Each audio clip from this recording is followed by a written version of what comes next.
చంద్రబాబు రాక్షస పాలన చేస్తున్నారని మాజీ మంత్రి పేర్ని నాని అన్నారు. ప్రజలను తిరిగి కష్టాల్లోకి నెట్టేస్తున్నారని, ప్రజలకు వైద్యం, విద్య దూరం చేస్తున్నారని ఆరోపించారు. చంద్రబాబు, లోకేష్ ఇష్టమొచ్చినట్లుగా మాట్లాడుతున్నారని మండిపడ్డారు. చంద్రబాబు కందుకూరులో 8 మందిని బలి తీసుకున్నారని, గుంటూరులో చీరలు పంచుతామని పిలిచి 7గురిని బలికొన్నారని చెప్పారు. చంపే అలవాటు మీ నాన్నది, నీదే అనేది చరిత్ర చెప్తుంది. కందుకూరులో ఓట్లు అడుక్కుంటాకెళ్ళి 7 మందినో 9 మందినో పొట్టన పెట్టుకున్నటువంటి చరిత్ర నీది, మీ నాన్నది కాదా? 8 మందిని పొట్టన పెట్టుకున్నావంట.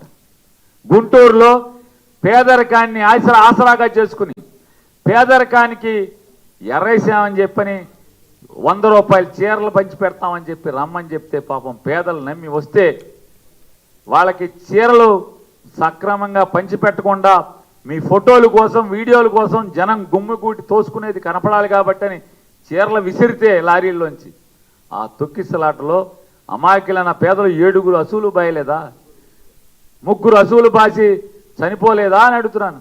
ఇంకా మీ పాలనలో ఇవాళ గుళ్ళలో ఎంతమందిని చంపేస్తున్నారు మీరు? సింహాచలంలో గోడ కట్టించారంట. గోడ ఎవరు కట్టించారయ్యా?